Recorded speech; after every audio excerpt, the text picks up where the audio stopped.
Bismillahirrahmanirrahim. Assalamualaikum warahmatullahi wabarakatuh. Alhamdulillahilladzi bini'amatihi tatimmu shalihat. Alladzi arsala rasulahu bil huda wa dinil haq liyudhhirahu ala dini kulli wa kafa billahi syahida. Asyhadu an la ilaha illallah wahdahu la syarikalah wa asyhadu anna Muhammadan abduhu wa rasuluhu. Allahumma shalli ala Muhammad wa ala ali Muhammad. Alhamdulillah pagi hari ini Allah masih beri kita sehat. Alhamdulillah Allah masih beri kita kesempatan, masih beri kita umur ya, untuk masih kita bisa menambah pundi-pundi amal kita, mengisi koper-koper kanan kita untuk sebelum menghadap kepadanya nanti. Alhamdulillah 12 atau 11 hari lagi kita mau masuki bulan Ramadan insya Allah. Mudah-mudahan betul-betul Allah masukkan kita ke dalam bulan Ramadan ini. Wa balighna Ramadan. Kita siapkan diri kita. Dan pada pagi hari ini kita bersama Ustadz Wahid Rahman dan insya Allah ini kajian terakhir sebelum memasuki Ramadan. Kita sama-sama buka hati, buka pikiran, kita siapkan sesuatu yang perlu kita catat, dan kita mulai acara kita dengan bersama-sama baca basmalah. Bismillahirrahmanirrahim. Kepada Ustadz kami persilakan.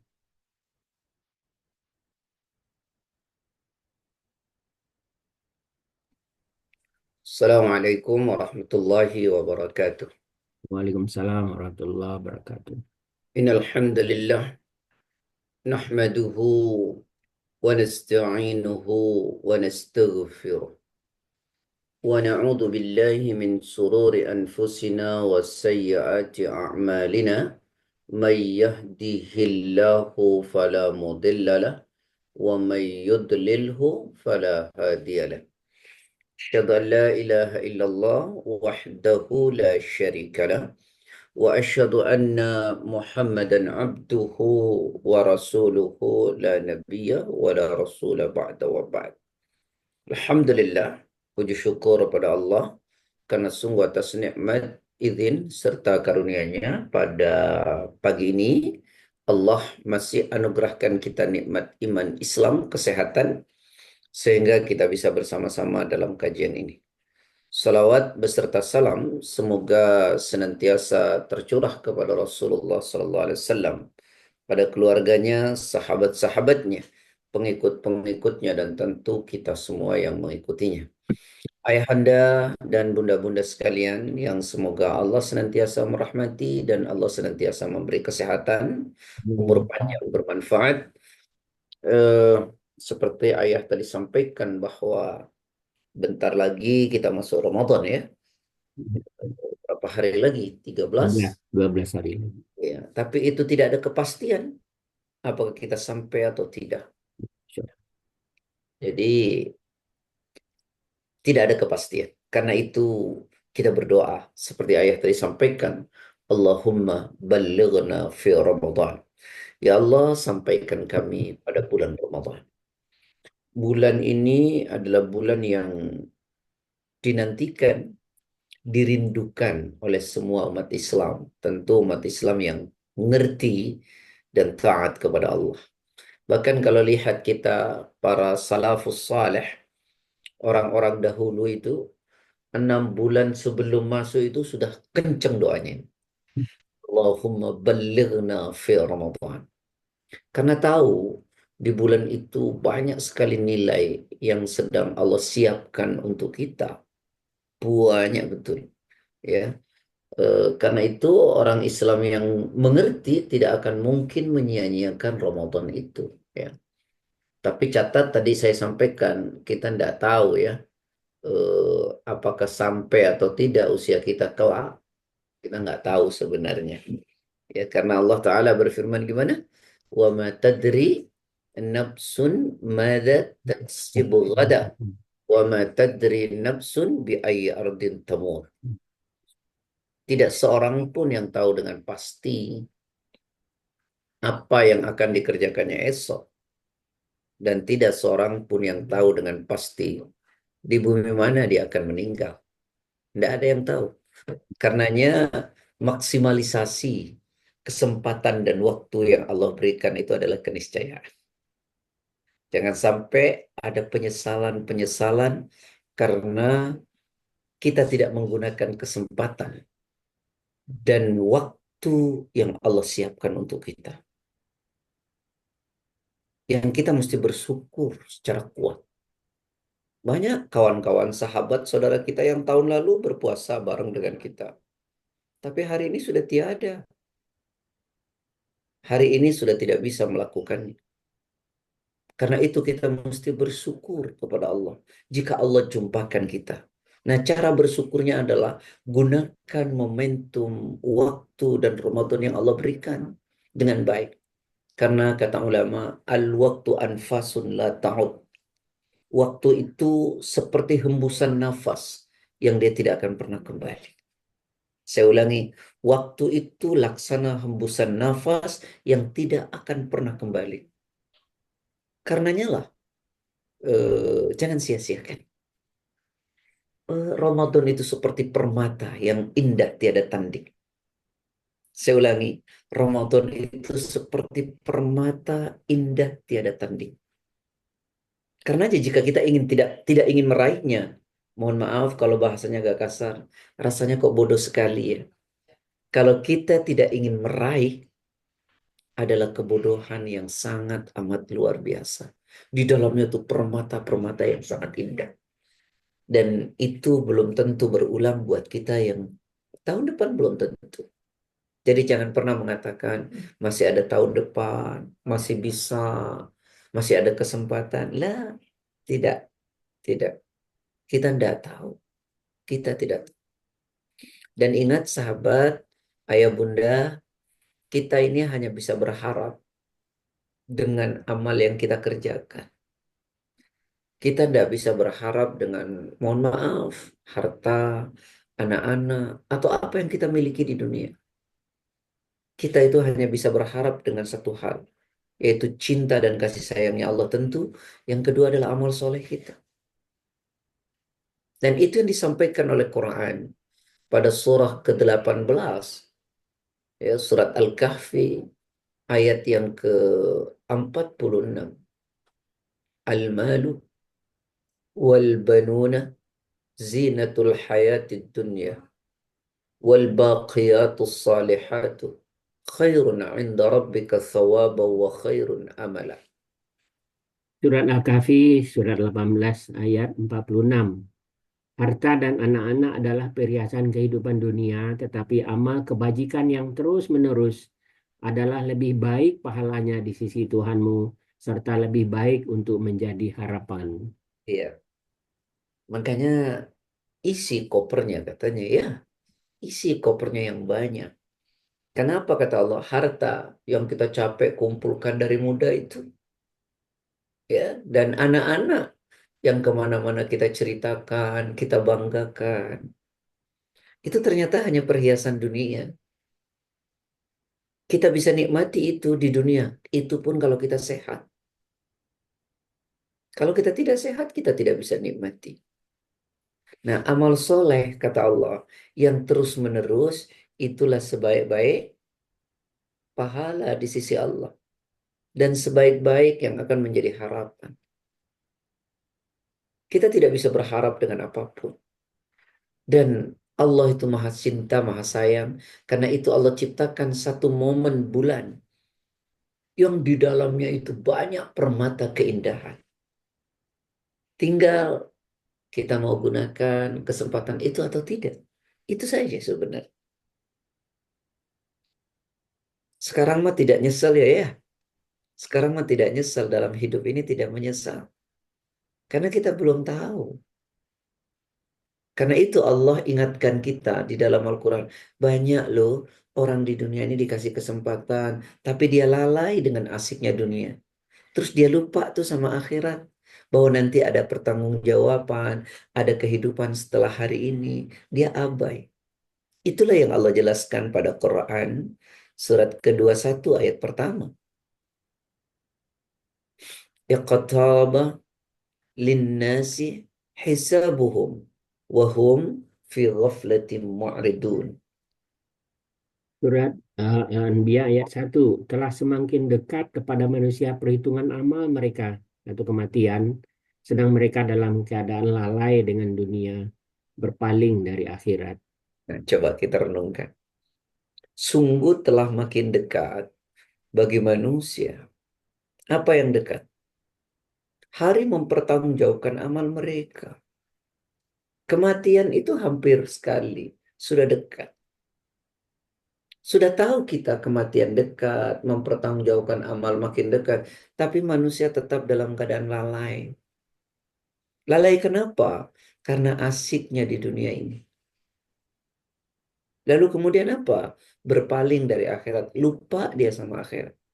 Lupa kalau nanti ada pertanggungjawaban amal. Lupa kalau nanti ada neraka, ada surga. Lupa kalau semua apa yang kita lakukan ada pertanggungjawabannya di hadapan Allah. Sekecil apapun itu. فَمَنْ يَعْمَلْ مِثْقَالَ ذَرَّةٍ خَيْرًا يَرَهُ. Ya. وَمَنْ يَعْمَلْ مِثْقَالَ ذَرَّةٍ شَرًّا يَرَهُ. Ya. Kebaikan sekecil apapun yang kita lakukan, Allah lihat. Kejelekan juga sekecil apapun yang kita lakukan, kita akan lihat juga balasannya nanti. Karena itu, tidak ada dalam hidup ini yang kita lakukan di mana tidak ada punishment dan di mana tidak ada reward. Di mana tidak ada hukuman, di mana tidak ada imbalan. Semua ada hukuman dan semua ada imbalan. Oleh karenanya, mestinya dalam hidup ini, ayo gunakan. Yang kata sahabat Ali gimana? Irtahalatid dunya mudbirah. Wartahalatil akhirah muqbilah. ولكل واحدة منهما بنون وكونوا من أبناء الآخرة ولا تكونوا من أبناء الدنيا فإن اليوم عمل ولا حساب وغدا حساب ولا عمل. Apa kata Rasul? Kata sahabat Ali, dunia yang membuat kita lalai itu nanti akan pergi loh ninggalin kita. Akhirat yang kita sekarang abai dan lupa nanti akan datang loh jemput kita. Dan masing-masing keduanya dunia dan akhirat itu punya budak. Karena itu sahabat Ali mengatakan, ayo dong jadi budaknya akhirat. Jangan pernah jadi budak dunia. Hari ini, ya hari ini, di dunia ini, yang ada hanya kesempatan amal. Ya. Belum ada pertanggungjawaban. Iya itu betul. Dan nanti di akhirat. Yang ada hanya tinggal pertanggungjawaban di mana kesempatan amalnya sudah tidak ada. Karena itu jangan sia-siakan waktu yang Allah beri. Kesempatan yang Allah akan temukan kita dengan Ramadan. Jangan pernah abaikan. Jangan pernah sia-siakan. Karena nyesalnya nanti luar biasa. Pernah saya sampaikan ya. Menyesalnya kapan ya? Telah meninggal. Pada 4 keadaan ya. Masih ingat kan? Yang pertama nyesal ketika sakaratul maut. Yang kedua nyesal ketika sudah ada di dalam kubur. Yang ketiga menyesal ketika dibangkitkan.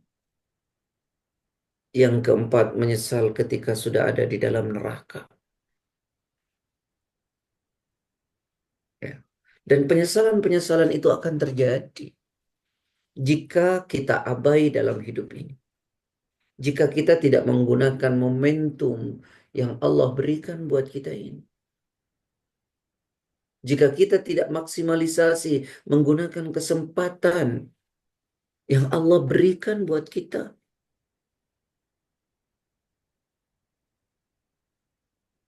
Coba ingat bahwa nanti akan terjadi penyesalan saat kita sakaratul maut. Coba renungkan Al-Quran. Surat 63 ayat 10 sampai 11. Bahkan kalau bisa dari ayat 9. Ya ayyuhalladzina amanu la tulhikum amwalukum wala auladukum an dzikrillah وَمَنْ يَفْعَلْ ذَلِكَ فَأُولَئِكَ هُمُ الْخَاسِرُونَ وَأَنْفِقُوا مِمَّا رَزَقْنَاكُمْ مِنْ قَبْلِ أَنْ يَأْتِيَ أَحَدَكُمُ الْمَوْتُ فَيَقُولَ رَبِّ لَوْلَا أَخَّرْتَنِي إِلَى أَجَلٍ قَرِيبٍ فَأَصَّدَّقَ وَأَكُنْ مِنَ الصَّالِحِينَ وَلَنْ يُؤَخِّرَ اللَّهُ نَفْسًا إِذَا جَاءَ أَجَلُهَا وَاللَّهُ خَبِيرٌ بِمَا تَعْمَلُونَ. Surat Silakan. Al-Munafikun ayat 9. Wahai orang-orang yang beriman, janganlah harta bendamu dan anak-anakmu melalaikan kamu dari mengingat Allah. Dan barang siapa berbuat demikian, maka mereka itulah orang-orang yang rugi. Ayat 10. Dan infakkanlah sebagian dari apa yang telah kami berikan kepadamu sebelum kematian datang kepada salah seorang di antara kamu. Lalu dia berkata sambil menyesali, ya Tuhanku, sekiranya engkau berkenan menunda kematianku sedikit waktu lagi, maka aku akan bersedekah dan aku akan termasuk orang-orang yang soleh. Ayat 11. Dan Allah tidak akan menunda kematian seorang apabila kematiannya telah datang. Dan Allah Maha Teliti apa yang kamu kerjakan. Coba renungkan baik-baik ya. Apa kata Allah? Hai orang-orang yang beriman, janganlah, kata Allah, harta-hartamu itu, kesibukan duniamu, dan anak-anakmu menjadikan engkau lalai dari mengingat Allah. Jangan sampai karena kesibukan duniamu sampai engkau lupa melaksanakan kewajiban-kewajiban akhiratmu. Kata Allah, siapa berbuat demikian, maka dia akan termasuk orang yang rugi. Rugi waktu kita habis hanya untuk dunia ini. Rugi. Karena itu Allah bilang tuh pada ayat 10-nya. Infakkanlah sebagian rizki yang telah kami anugerahkan kepada kalian sebelum mati nanti datang. Nah coba misalnya gimana tuh? Ketika kematian datang, dia berteriak, ya Allah, laula akhartani ila ajalin qarib. Seandainya kau menunda untukku kematianku sebentar lagi aja. Ya Allah, tolong kematianku tunda sebentar lagi aja. Lalu dia berjanji, saya akan bersedekah dan saya akan menjadi bagian orang soleh. Penyesalan. Kenapa nyesal? Karena pada saat sakaratul maut itu, fayawma idin nadirah. Pada hari semua dibeberkan oleh Allah, diperlihatkan. Ketika dalam keadaan sakaratul maut, itu amal diperlihatkan. Itulah penyesalan mendasar. Sehingga dia minta, ya Allah, tundalah kematianku pada waktu yang dekat. Apa jawaban Allah? Lihat ayat 11-nya. وَلَنْ يُؤَخِّرَ اللَّهُ نَفْسًا إِذَا جَاءَ أَجَلُهَا وَاللَّهُ خَبِيرٌ بِمَا تَعْمَلُونَ. Sekali-kali Allah tidak akan pernah menunda kematian seorang. Kau munawar seperti apapun, kau mau teriak seperti apapun, Allah tidak akan pernah menunda kematian seseorang. Jika waktunya telah tiba. Lihat ujung ayatnya. Allah Maha Teliti dengan apa yang kalian lakukan. Tak ada yang bisa disembunyikan dari Allah. Mungkin kita di dunia bisa sembunyikan dari orang-orang, tapi tidak di akhirat bisa disembunyikan dari Allah. Mungkin Allah tutupi aib kita di dunia, kita sembunyikan dari banyak orang aib kita, tapi tak bisa disembunyikan kelak di hadapan Allah. Itulah menyesalnya karena kesempatan hidup yang tidak digunakan untuk mengisi koper-koper kita menuju akhirat. Itulah penyesalan pertama sekali. Selama masih hidup kita nggak pernah nyesal. Justru dalam hidup ini kita banyak diabaikan. Karena hari ini memang tidak ada pertanggungjawaban. Sehingga kita cuek, abai, nggak apa-apa, masih lama. Nanti ketika kematian datang, disitulah penyesalan sangat besar saat sakaratul maut. Karena diperlihatkan oleh Allah. Fayauma idzin nadhirah. Pada hari semua dipaparkan, digambarkan, diperlihatkan kepada kita. Karena itu dia minta, ya Allah tunda matiku bentar lagi. Kalau engkau menundanya, maka saya akan bersedekah dan saya akan menjadi orang soleh ya Allah. Saya akan lakukan perintahmu. Saya jauhi laranganmu. Tapi itu kematian sudah datang.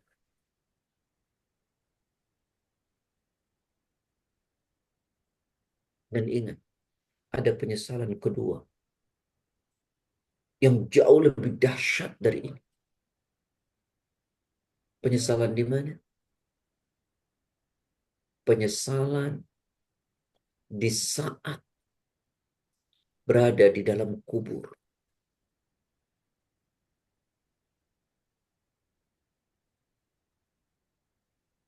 Ketika kubur sudah menyempit, tulang belulang remuk, terasa panas hawa dari neraka. Baitul Turab, rumah tanah. Baitul Wahda, rumah kesunyian. Baitul Dud, rumah belatung. Di saat kesendirian itulah penyesalan kemudian muncul. Kenapa dulu saya abai? Kenapa dalam hidup saya tidak maksimal?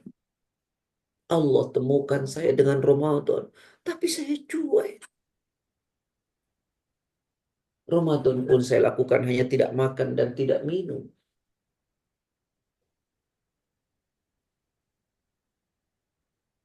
Tapi keutamaan-keutamaan tidak saya lakukan. Itulah penyesalan yang sangat berat. Dan kita tidak bisa mengulang. Itulah yang Allah gambarkan dalam Quran. Pada surah 23 ayat 99 sampai 100.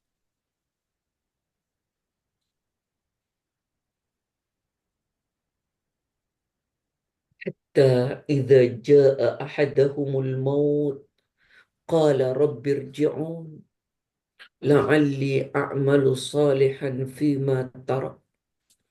Kalla innaha kalimatun huwa qailuha wa min waraihim barzakhun ila yaumi yub'atsun.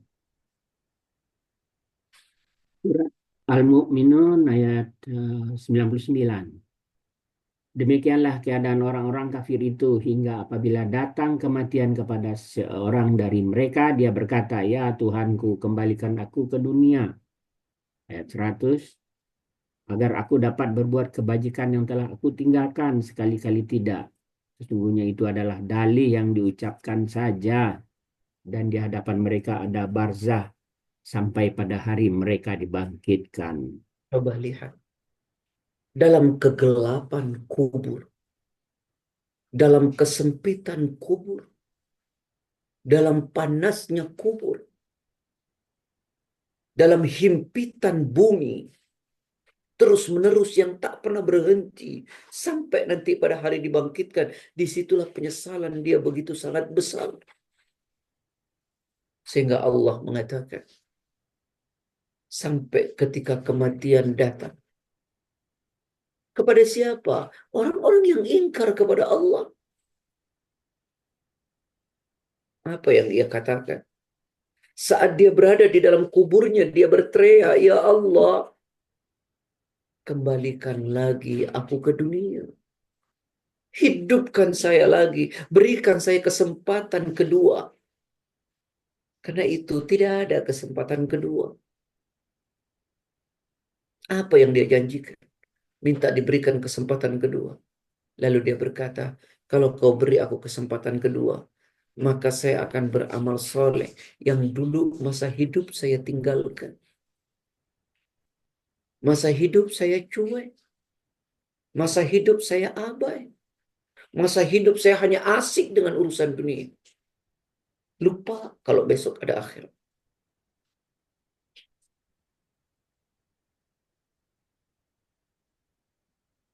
Ini renungkan. Apa jawaban Allah? Kala, sekali-kali tidak.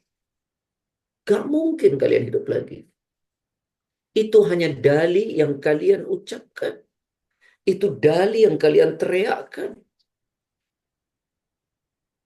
Dan ingat kata Allah, kalian saat itu dikelilingi oleh barzakh sebagai pemisah antara dunia dan alam kubur.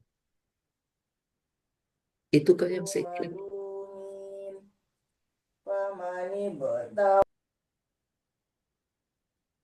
Nah, ikhwani wa ikhwati fillah yang dirahmati Allah. Insya Allah, Allah akan jumpakan kita dengan bulan Ramadan.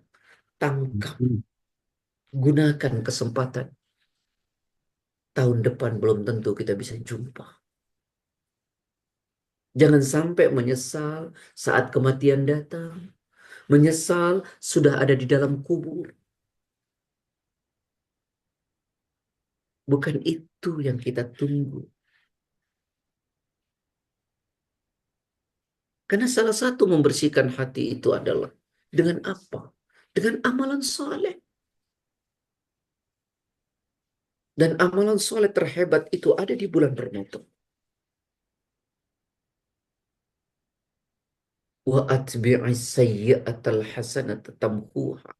Ikutilah setiap perbuatan jelek yang kita lakukan dengan kebaikan-kebaikan. Karena kebaikan itu bisa menghapus dosa. Bisa membersihkan. Karena itu kesempatan waktu yang ada di depan mata kita. Yang sedang Allah siapkan untuk kita. Jangan pernah kita sia-siakan. Jangan pernah kita abaikan. Jangan.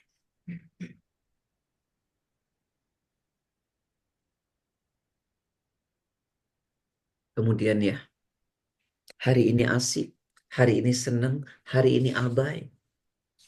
Nanti penyesalannya muncul lagi di mana? Sudahlah sakaratul maut menyesal.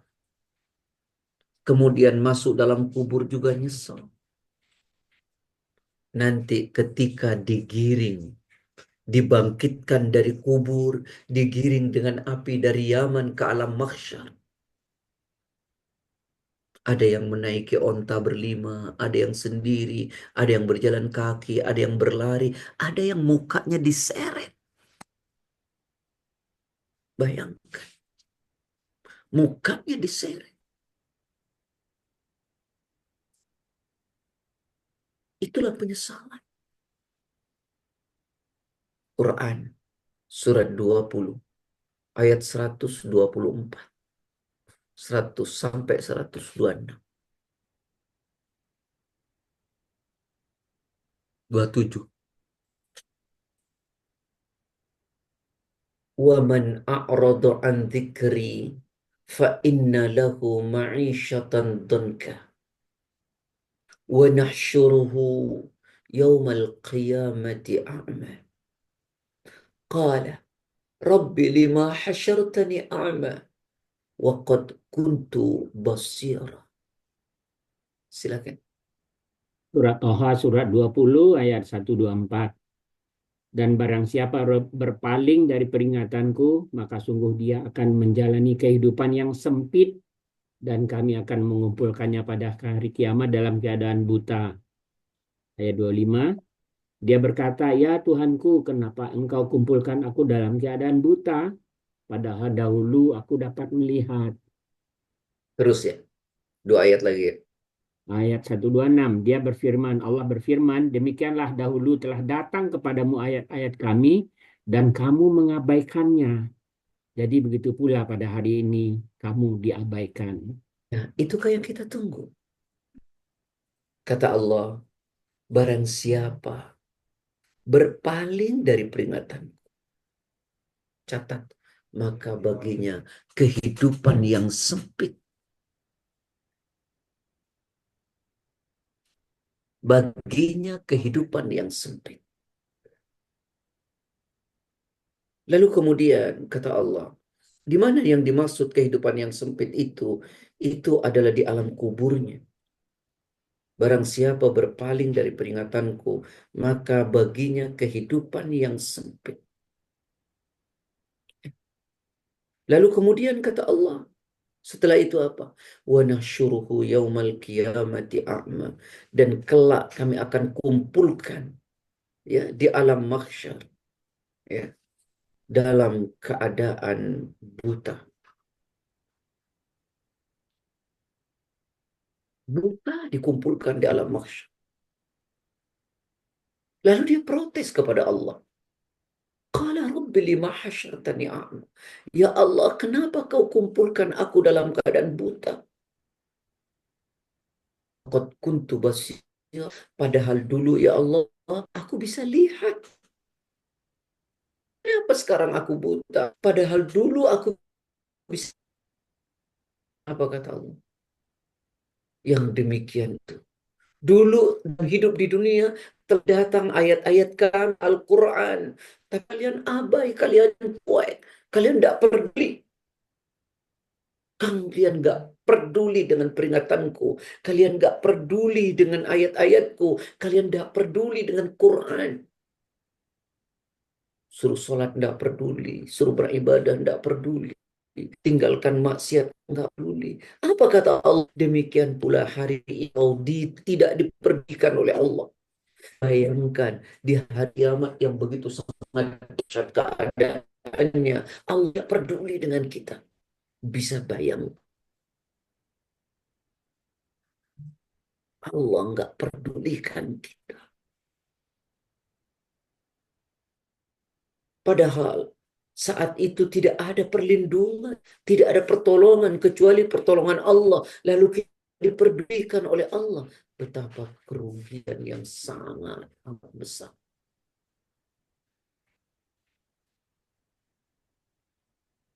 Nah, ikhwani wa ikhwati billah, sahabat-sahabat, ayah bunda yang saya cintai karena Allah. Yuk, belum terlambat. Ngisi koper belum terlambat.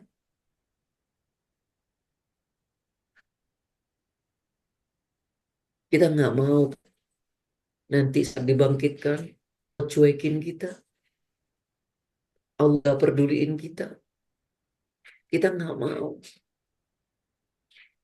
Karenanya biar Allah tidak cuek sama kita nanti di hari kiamat. Yuk kita peduli. Kita ingat peringatan Allah. Jangan lupakan ayat-ayatnya. Dan yang paling dahsyat ya, ayah bunda sekalian, penyesalan terdahsyat adalah nanti saat sudah ada di dalam neraka.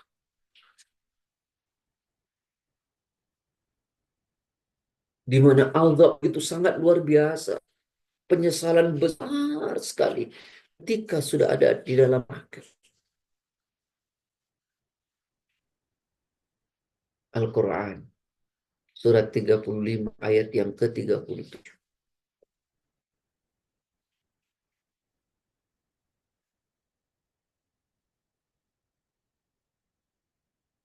Wahum yasrikhuna fiha Rabbana akhrijna na'mal salihan ghairal ladzi kunna na'mal awalam nu'ammirkum ma yadhakkaru fihi man tadhakkara wa ja'akumun nadhir fadhuku fama lidh-dhalimina min nasir.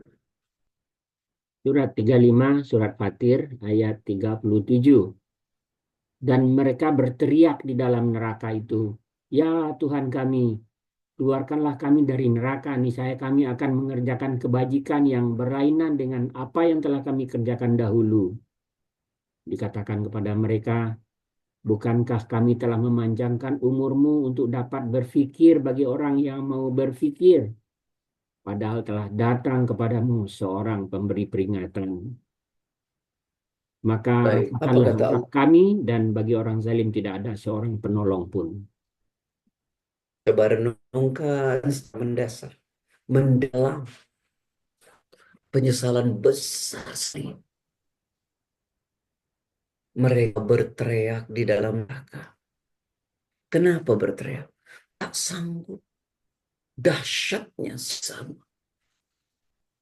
Mereka berteriak di dalam neraka. Yang teriakannya, ya Allah,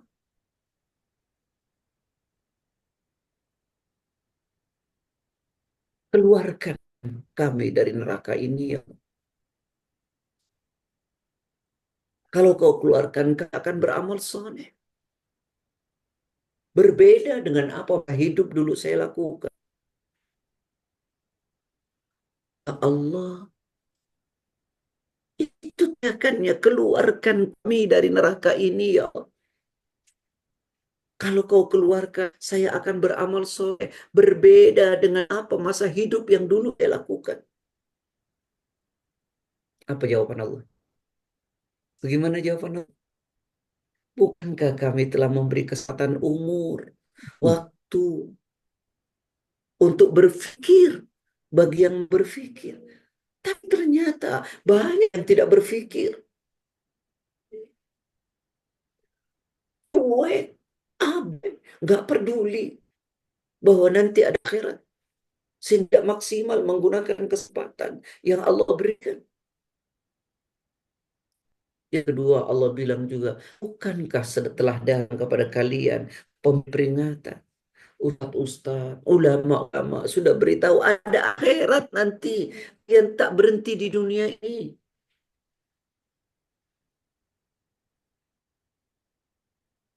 Tapi apa yang terjadi? Cuek, abai, gak peduli. Maka apa kata Allah? Rasakanlah azab ini. Dan bagi pendosa tidak ada seorang penolong pun. Kan kita tidak menunggu itu. Ini kesempatan berikan. Insya Allah dijumpakan dengan mulia. Bulan Ramadan tangkap. Belum itu terulang kedua kali buat kita. Ramadan memang akan pernah berhenti sampai datangnya kiamat. Saya ulangi, Ramadan tidak akan pernah berhenti sampai kiamat datang. Tapi kita belum tentu jumpa lagi.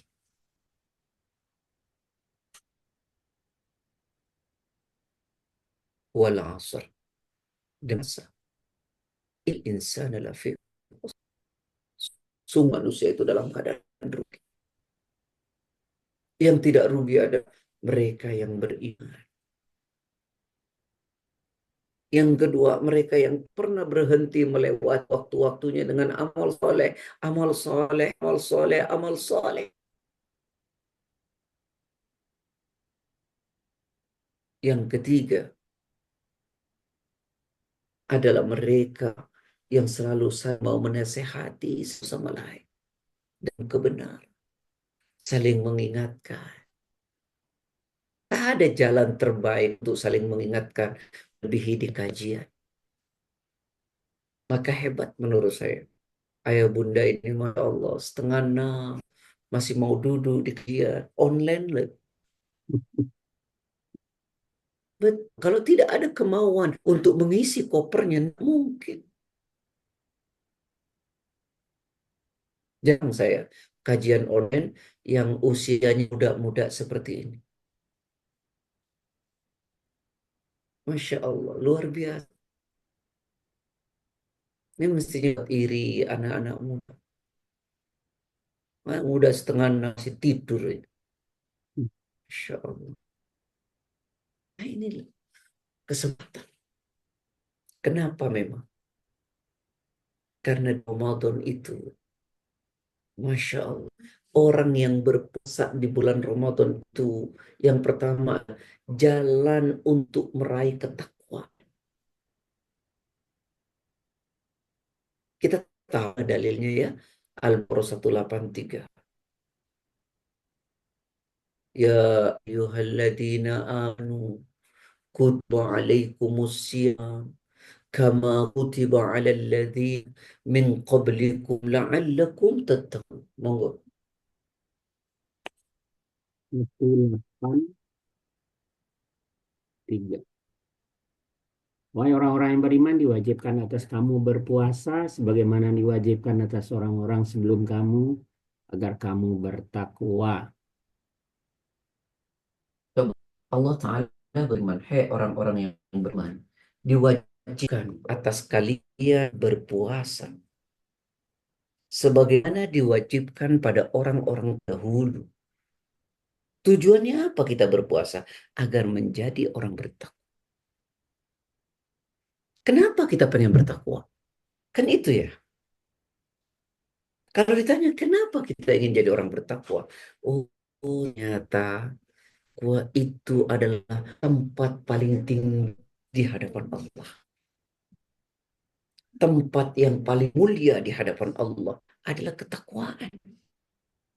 Quran surat 49 ayat ke-13. Ya ayyuhannas inna khalaqnakum min dzakari wa untha wa ja'alnakum syu'aban wa qabaila lita'arafu inna akramakum 'indallahi atqakum. Surat Hujarat surat 49 ayat 13. Wahai manusia, sungguh kami telah menciptakan kamu dari seorang laki-laki dan seorang perempuan. Kemudian kami jadikan kamu berbangsa-bangsa dan bersuku-suku agar kamu saling mengenal. Sesungguhnya yang paling mulia di antara kamu di sisi Allah ialah orang yang paling bertakwa. Sungguh Allah Maha Mengetahui dan Maha Teliti. Kata Allah, hai manusia, menciptakan kalian ada laki, ada perempuan, berbangsa-bangsa, suku-suku. Tidak laki dari perempuan lebih mulia, tidak satu suku ini lebih mulia dari suku yang lain, tidak bangsa ini lebih mulia dari bangsa yang lain. Kata Allah, yang antara kalian di sisiku adalah di antara kalian yang paling bertakwa. Dan cara menuju takwa itu dengan puasa. Kenapa pula kita juga ingin bertakwa? Oh, karena kita ingin dapat tempat terpuji di sisi Allah. Oh, ternyata ya, tidak hanya itu. Takwa itu akan mengantarkan ke surga. Kita pengen masuk surga? Iya, jalannya dengan takwa. Untuk ditakwa, jalan dengan puasa Ramadan. Mana dalil? Kalau orang bertakwa itu akan diberikan surga oleh Allah. Buka Al-Quran, surat Al-Dhariyat, surat ke-51, ayat 14, 15, 16, 17, 18, 19. Innal muttaqina fi jannati wa uyun akhidina ma atahum rabbuhum. Silakan. Surat 51 Ad-Dariyat ayat 15. Sesungguhnya orang-orang yang bertakwa berada di dalam taman-taman surga dan mata air. Ayat 16, mereka mengambil apa yang diberikan Tuhan kepada mereka. Sesungguhnya mereka sebelum ini di dunia adalah orang-orang yang berbuat baik. Mereka sedikit Coba sekali sekarang tidur pada malam hari.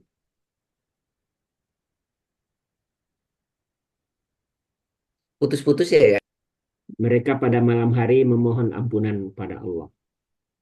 Ya, Halo, saya ya, putus-putus atau tidak ya? enggak, gambarnya yang putus-putus, suaranya enggak putus. Oh iya, hilang ya. Baik, Anda jelaskan ya. Apa kata Allah? Sungguhnya orang bertakwa itu akan berada di taman-taman surga. Karena itu kita pengen jadi orang bertakwa. Karena ketakwaan itu mengantarkan orang ke dalam surganya Allah. Sungguh orang-orang bertakwa itu akan berada di taman-taman surga dengan mata air yang indah. Lalu apa kata Allah? Mereka mengambil apa ya yang yang Allah berikan kepada mereka.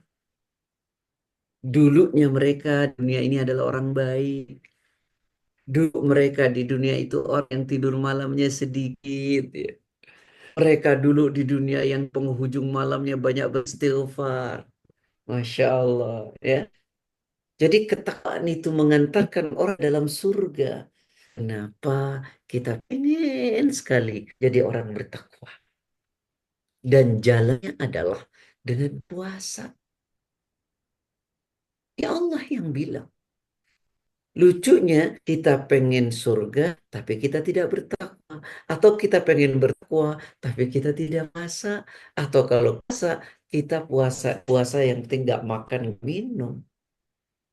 Kita peduli dengan yang membatalkan puasa, tapi kita tidak peduli dan yang membatalkan nilai-nilai daripada puasa itu sendiri. Kalau puasa tidak makan, tidak minum, tidak menyalurkan syahwatnya kepada istrinya, sudah cukup.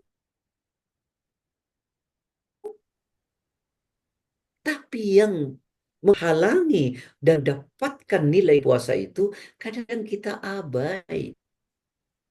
Inilah kenapa Rasul mengatakan, kam min saim laisa min siyamihi il ju'i wal atash.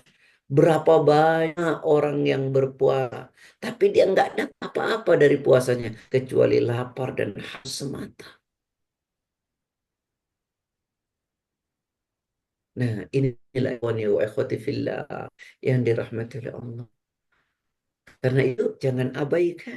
Ini waktu udah dekat. Moga-moga Allah temukan kita kesempatan ini. Jangan biarkan dia pergi kecuali ada amal yang dilakukan. Amal soleh. Kita kan kalau ditanya, pengen nggak masuk neraka? Nggak pengen. Dan tahu ya bunda, apa yang membuat kita terhindar dari sentuhan api neraka? Puasa. Saya ulangi, kita tidak pengen masuk neraka. Tahukah kita amalan yang menyebabkan kita dijauhkan dari sentuhan api neraka? Puasa. Kata Rasulullah sallallahu alaihi wasallam, hadis dari Jabir bin Abdullah, innamas siyamu junnatun.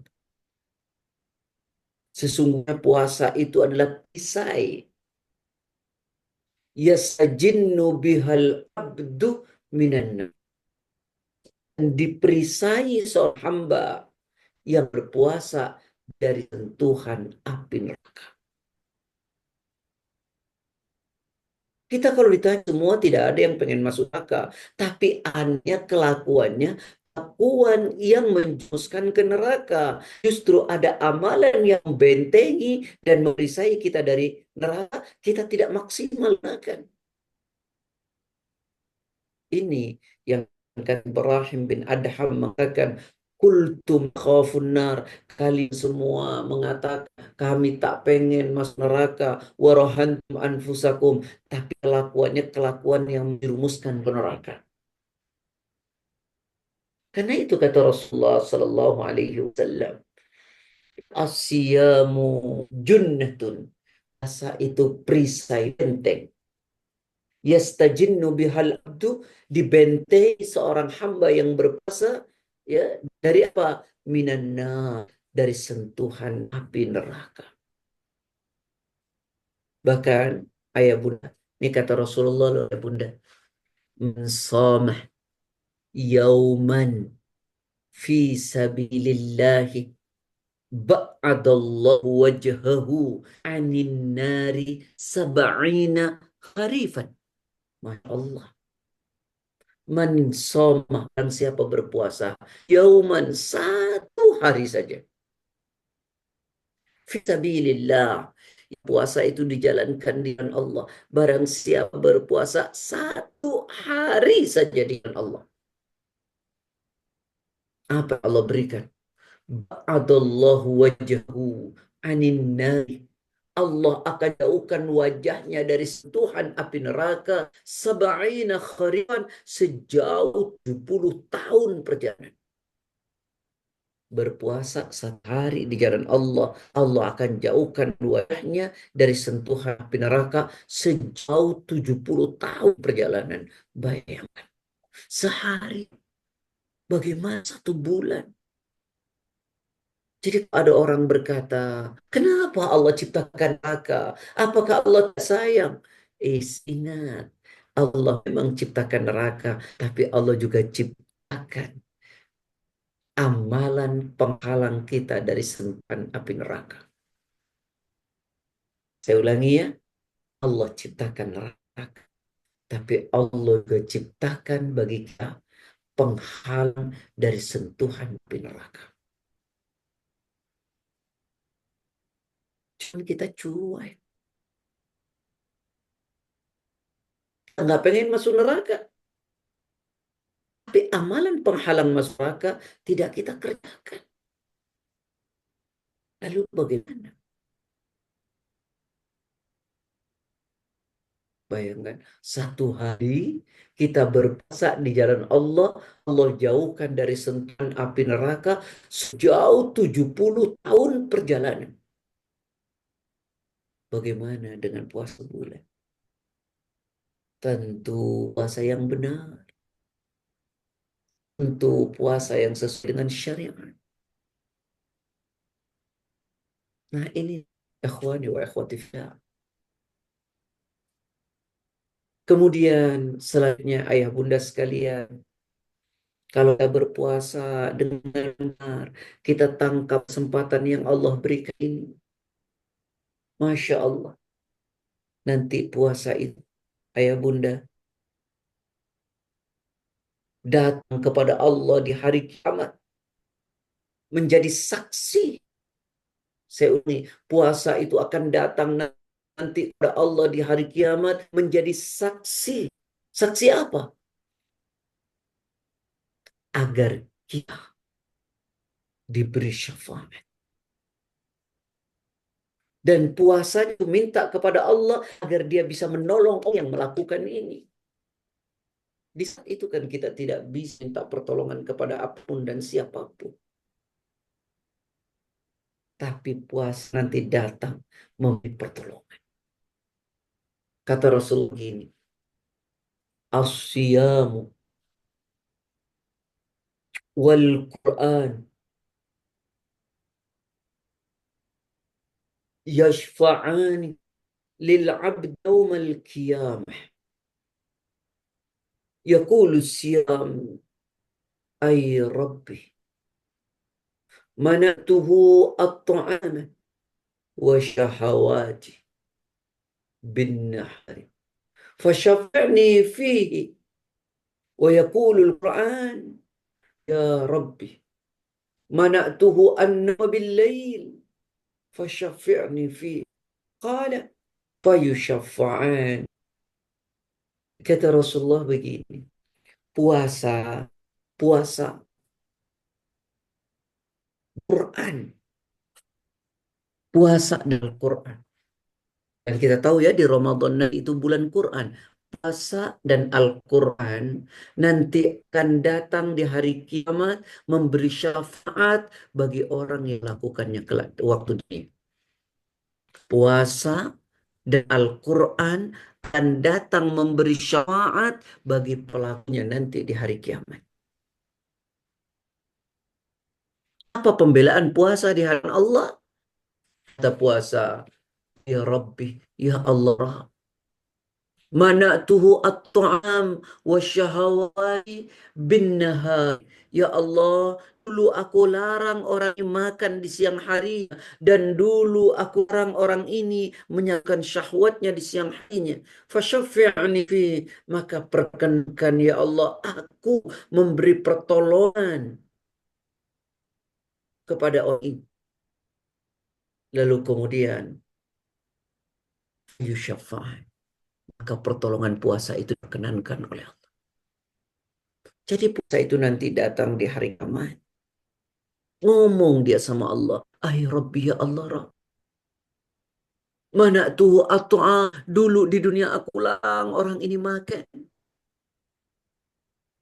Wasyahawati. Dan aku larang orang ini dulu menyalurkan syahwat kepada istrinya. Bin nahari di siang hari. Fasyafani fi. Maka perankan aku ya Allah hari ini. Memberi pertolongan kepada orang ini. Dan Nabi mengatakan pertolongan puasa itu diperkenankan oleh Allah. Jadi, ayah bunda, jika kita ingin mendapatkan pertolongan nanti di hari kiamat, lakukan puasa ini. Karena puasa ini memberi pertolongan bagi pelaku nanti di hari kiamat. Begitu juga Quran berkata, wa yaqul Quran, dan Quran berkata, mana tuhu an-naum lail. Ya Allah, dulu aku larang orang ini tidur di malam harinya karena dia membaca aku. Salat hajudnya panjang, dia membaca aku. Ya Allah, maka perkenankan aku memberi pertolongan hamba ini. Maka pertolongan hamba itu pun dikenankan oleh Allah. Makanya, ayah bunda, yuk puasanya kita jalankan, baca Qurannya kita kasih target. Ya minimal setahun, sebulan, sekali hatam. Kecil, ya. Kalau sebulan sekali hatam, berarti satu juz. Satu juz sehari itu cuma 10 lembar. Habis duhur 3 lembar. Habis subuh 3 lembar. Habis asar 3 lembar. Cuman tinggal 1 lembar habis tarawih. Cuman di manage betul.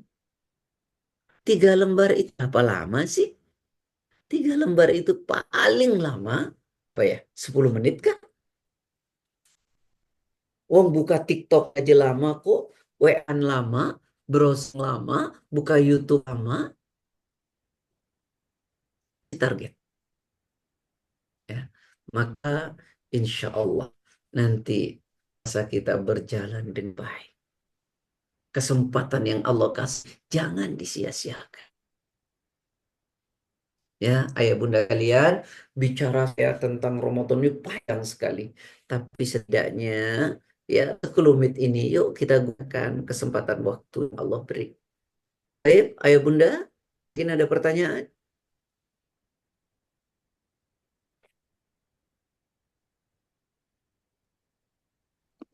Assalamualaikum Pak Mas. Assalamualaikum Pak Ustadz.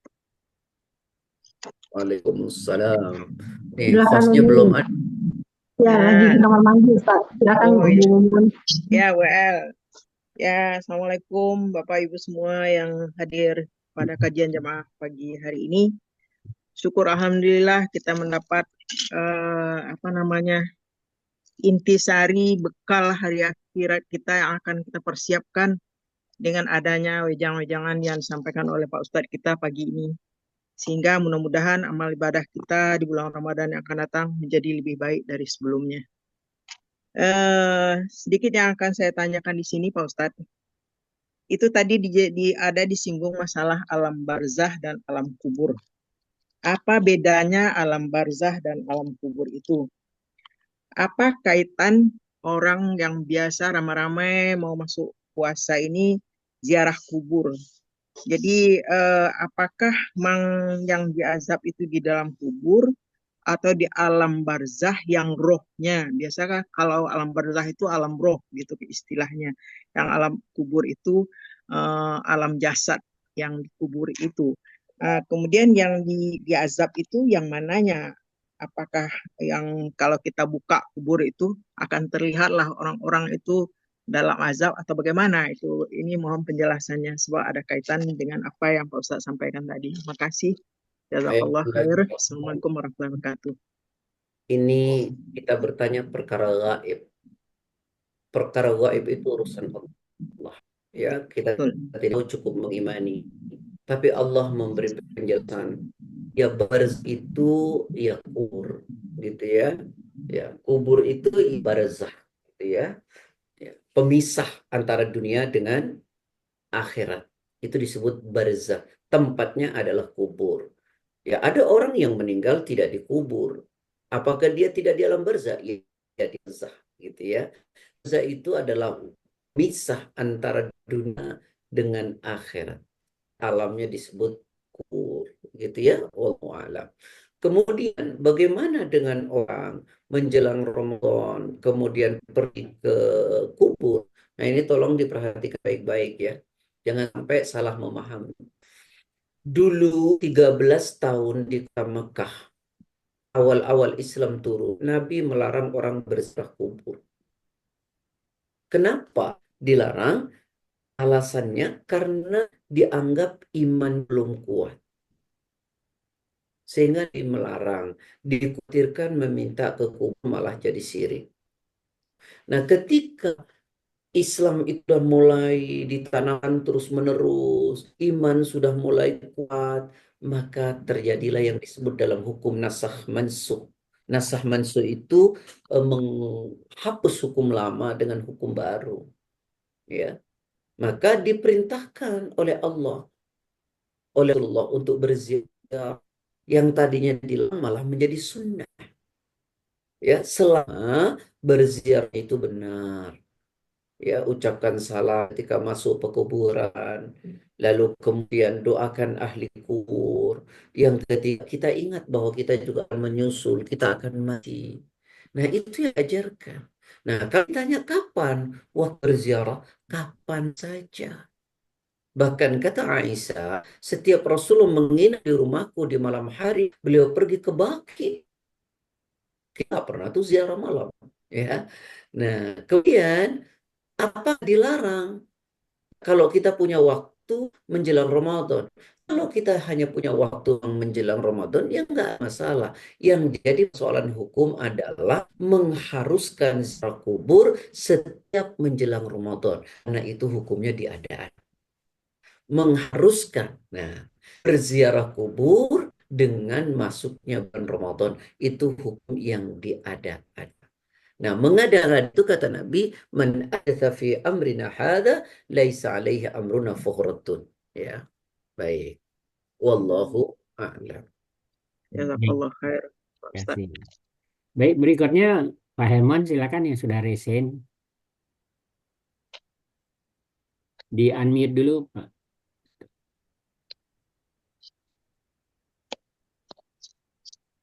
Di unmute dulu itunya, sebelah kiri bawah dipencet.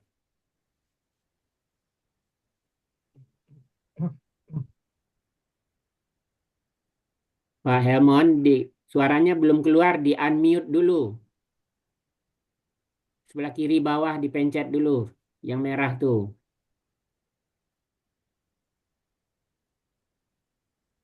Ya, udah, ya. Udah, Udah. ya. Assalamualaikum warahmatullahi wabarakatuh. Assalamualaikum. Ya, ada dua pertanyaan Ustadz. Ya, silakan Pak Helmon. Ya. Halo? Hilang.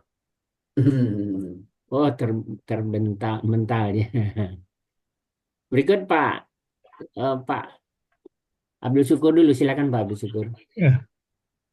Assalamualaikum warahmatullahi wabarakatuh, Pak Waalaikumsalam. Maswar dan Pak Ustadz yang kami hormati. Tadi disebutkan bahwa apabila seseorang itu melaksanakan puasa satu hari itu karena Allah, itu akan dijauhkan dari neraka 10 tahun, 70 tahun perjalanan. Nah, yang dimaksud 70 tahun perjalanan ini seperti apa? Karena ada juga misalnya di dalam surga itu ada sebuah pohon yang sangat besar, dan apabila orang menaikkan kuda yang cepat itu baru 100 tahun dia nyampai ke ujungnya gitu. Nah, ini perjalanan seperti ini maksudnya seperti apa Pak Ustadz? Terima kasih. Saya tidak nyambung oleh karena putus. Oh, mohon maaf Ustadz. Ya, putus-putus ya. Ya, silakan ulang ya. Coba afwan ya. Ulangi Ustadz ya. Jadi begini Ustadz, tadi kan disebutkan bahwa orang yang melakukan puasa satu hari karena Allah itu dia akan dijauhkan dari neraka itu 70 tahun perjalanan. Nah, yang dimaksud 70 perjalanan ini seperti apa? Saya hanya akan menyampaikan di dalam surga, di dalam sebuah riwayat itu, di dalam surga itu ada sebuah pohon yang sangat besar, dan apabila orang itu menaikkan kuda dan kecepatan yang tinggi itu baru nyampe dari ujungnya sampai ujungnya itu 100 tahun. Nah, ini perjalanan 70 tahun 70 tahun perjalanan ini seperti apa maksudnya? Terima kasih. Hadis ini berjalur dari Abu Sa'id radhiyallahu an, diriwayatkan oleh Imam Bukhari, ya, pada hadis nomor 2800. Nah, mengatakan berpuasa yauman satu di jalan Allah, ba'adallahu wajahahu, Allah akan jauhkan wajahnya anin nari, sentuhan api neraka, sab'ina kharif, sejauh 70 tahun perjalanan. Ulama mengatakan jalannya ya jalan biasa, yang mengatakan berkuda dan kencang. Allahu a'lam. Oh, Ya, mengatakan berjalan biasa, ada yang mengatakan berjalannya itu dengan berkuda sangat kencang. Itu membutuhkan 10 tahun perjalanan. Nah, itu nilai dan kelebihan orang berpuasa. Satu hari saja di jalan. Jadi inti itu gini. Intinya itu gini. Bahwa orang berpuasa itu tidak akan disentuh api neraka. Ya. Itu saja. Intinya kita tahu. Tapi ya. soal sabi kharifan, 70 tahun perjalanan, ulama mengatakan, ada yang mengatakan biasa, ada yang mengatakan yaitu dengan berkuda sangat kencang. Wallahu a'lam. Lagi. Terima kasih, Ustaz. Ya, pokoknya jauh ya Ustaz. Pak Hermon, silakan Pak Hermon, masih bisa? Pak Hermon, Datu. Ya, udah pencet sekali aja. Pencet lagi. Yang kiri bawah, pojok.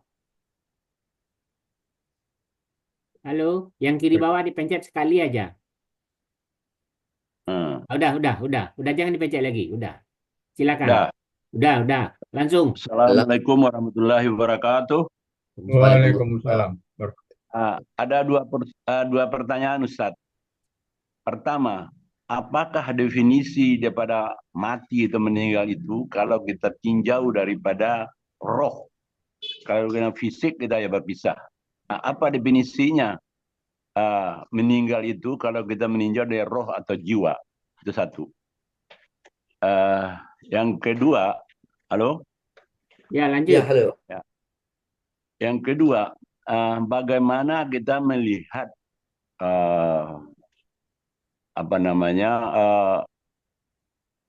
amal perbuatan ini atau fokus kita ini dalam menjalankan ini, apakah kita fokus kepada syariah dan imannya atau prosesnya atau hasil akhirnya nanti surga atau neraka? Gimana kita melihat kehidupan ini? Demikian. Syukran. Afwan. Saya bacakan hadis ya. Berdasarkan hadis dalam kitab Hadimul Laddat karya Sahibul Islam, Rasulullah SAW bersabda, Innal abdal mu'min, sesungguhnya seorang hamba yang beriman, idza kana fi ta'im minad dunya, ketika dia hendak meninggalkan dunia, wa aqalim minal akhirah, dan dia menuju ke akhir. Ya. Lalu kemudian kata Rasulullah SAW, nazala ilaihi malaikatun minas sama, turun para malaikat dari langit.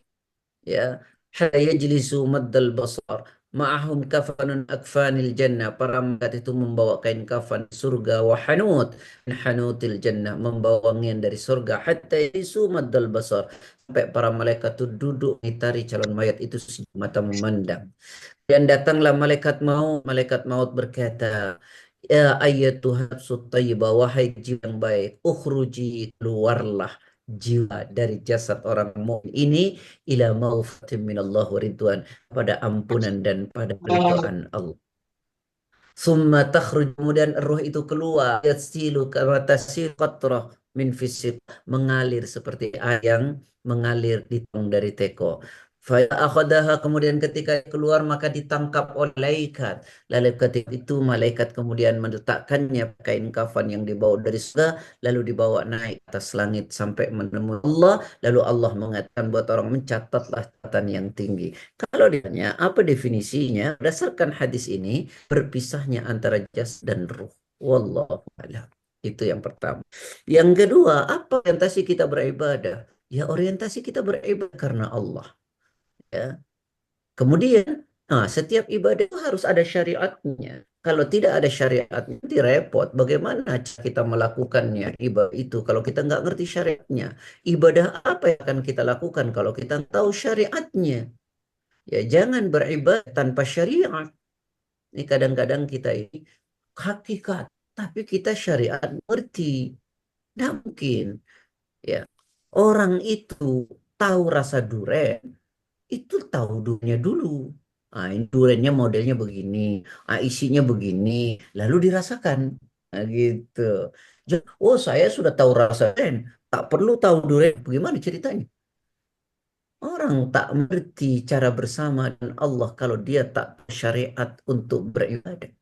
Begitu, wallahu a'lam. Baik, terima kasih Nabi Ustaz. itu, Ah, Nabi itu sholat juga. Nabi itu ya puasa juga. Nabi itu laksanakan syariat. Nggak ada orang lebih hebat dari Nabi. Nabi saja melaksanakan syariat. Begitu ya, wallahu a'lam. baik, ada satu pertanyaan di chat Ustaz. Ustaz mau tanya Mm-mm. tentang pelaksanaan itikaf bagi wanita yang sesuai syariat Ustaz. Apakah harus di masjid full 24 jam selama 10 hari atau boleh dilakukan hanya di malam hari saja selama 10 hari, siangnya hari pulang? Syukran Ustaz. Baik, kalau kita mengikuti syariatnya Rasulullah itikaf masuk di tanggal 29 malam 20.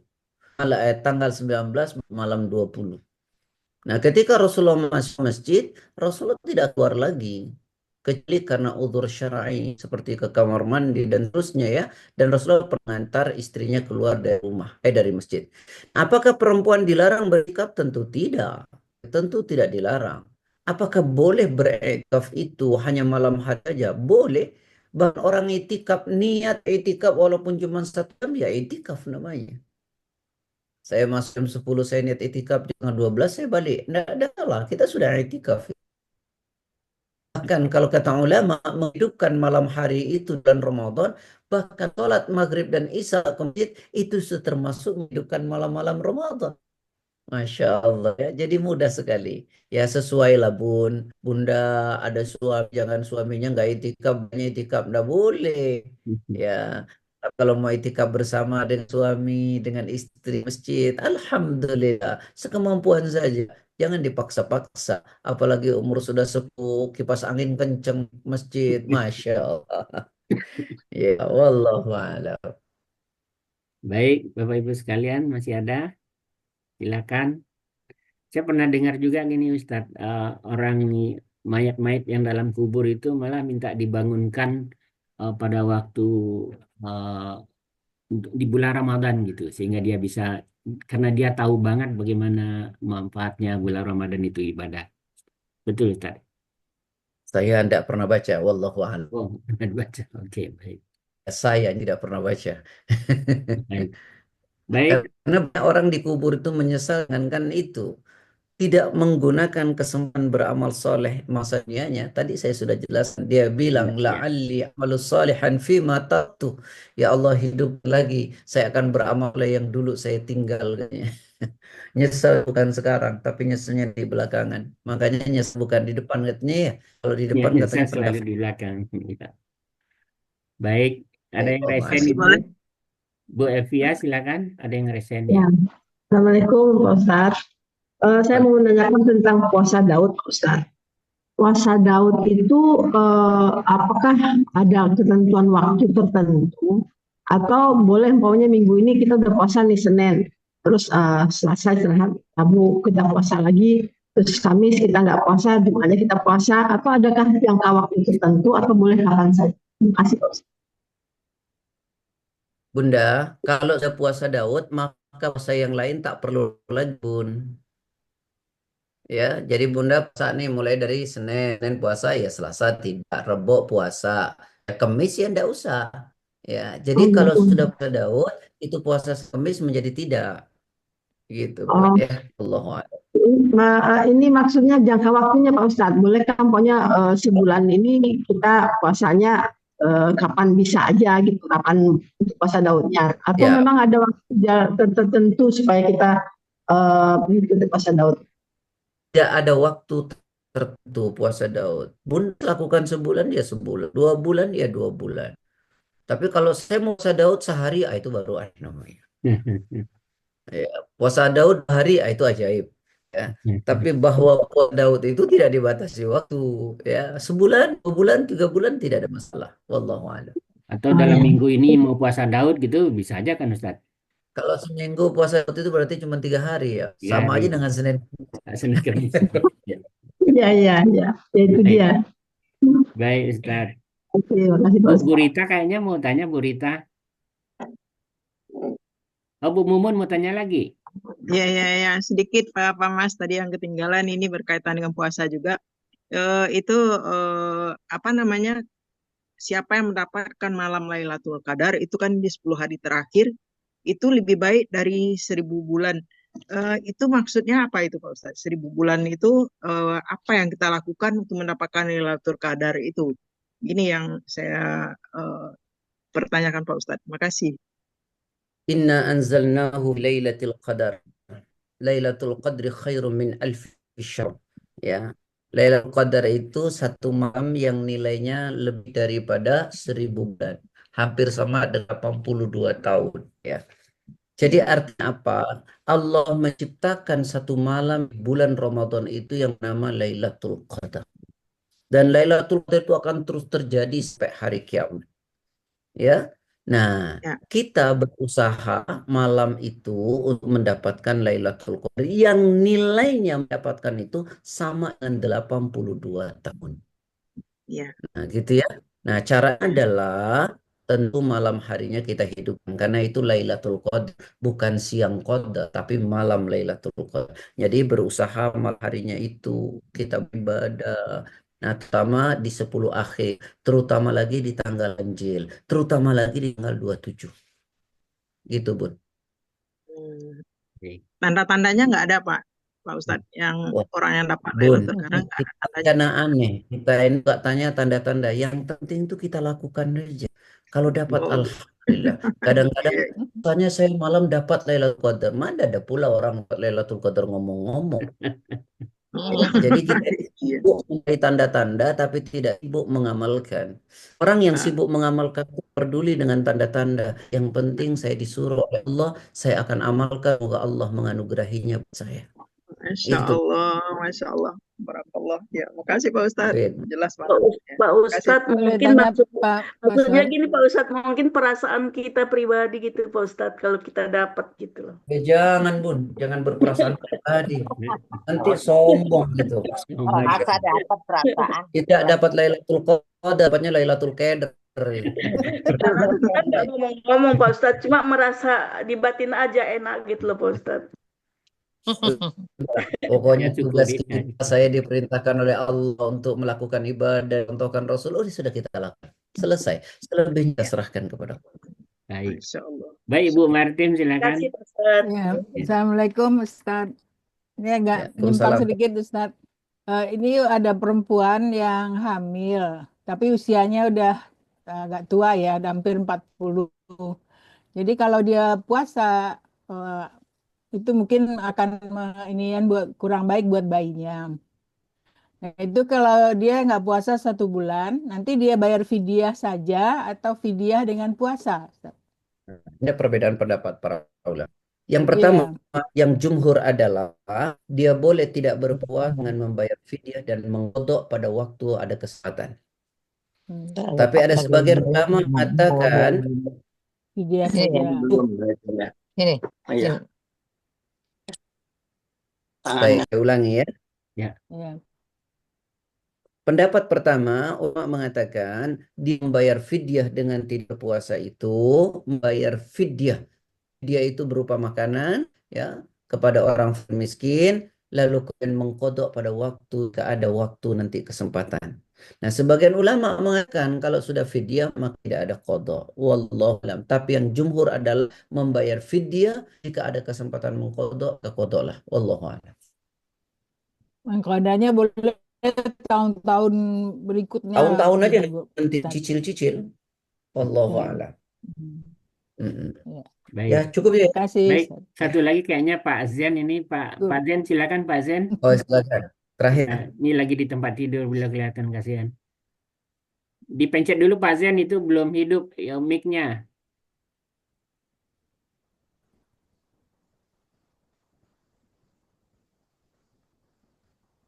Ayo Pak Zen.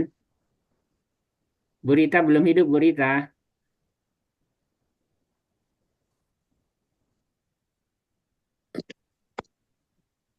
Di unmute dulu Bu Rita.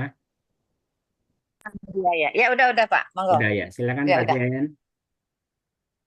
Terima kasih Pak Maswar. 2 minggu ini lemas sekali, jadi Masya Allah. sudah nggak kuat ke masjid, sudah Nggak kuat apa apa-apa. namanya itu. Mungkin tadi pertanyaan untuk bayar fidyah itu pada saatnya. Oh, ntar lempar keluar kelihatannya Ustaz. Kasihan beliau. Nah, kalau mau saya jawab juga kasih dengar beliau. Iya Ada betul, terlempar. nggak dengar beliau kalau dijawab. Ya, pertanyaannya Tapi nanti rekamannya ada Pak Ustadz, nanti bisa rekamannya dikasihkan. Silakan. jadi poinnya kelihatannya apakah pada waktu itu sehari-sehari atau selesai semua begitu Ustaz? Pokoknya nanti disampaikan. Ya. Fidyah itu intinya adalah tidak dengan uang ya, yang jumhur ulama, tapi dengan makan. Diberikan ke siapa? To'a miskin, kepada orang fakir miskin. Memberi makan orang fakir miskin. Yang terbaik setiap hari dia berikan sore harinya. Oh, sorry. Setiap hari yang terbaik berupa makanan. Ya, kalau tidak maka boleh ya nanti berikan di ujung. Ya, tapi terbaik adalah setiap hari. Itu yang terbaik. Ya, berikan makan, bukan bang, berikan makan dia. Makanan pokok kita beras, kasih dia beras. Ya, wallahu a'lam. Cukup ya. Baik, baik Ustaz. Terima kasih banyak Ustaz. Silakan ditutup Ustaz. Ya. Saya maaf lahir batin karena saya harus pergi. Ya, Jadi ya. yang benar itu ya Allah, yang salah dari saya. Yuk gunakan kesempatan yang Allah beri, kesempatan tak berulang 2 kali. Waktu ini begitu cepat dan cepatnya waktu itu menentukan untuk perjalanan yang kita di akhirat. Waktu bagaikan hembusan nafas yang takkan terulang. Semoga kita bisa menggunakan momentum dan kesempatan yang Allah beri secara maksimal sehingga menjadi oleh-oleh menjadi apa namanya ya oleh-oleh buat kita di akhirat. Semoga Allah merahmati kita semua. Saya berdoa semoga ayah bunda diberi kesehatan dan kita semua diberi panjang umur bermanfaat. Assalamualaikum warahmatullahi wabarakatuh. Waalaikumsalam warahmatullahi wabarakatuh. Terima kasih banyak Ustaz. Terima kasih Bapak Ibu sekalian. Kita tutup acara kita pagi hari ini dengan sama-sama baca hamdalah dan doa kafaratul majlis. Alhamdulillahi rabbil alamin. Subhanallah wa bihamdika asyhadu an la ilaha illa anta astaghfiruka wa atubu ilaik.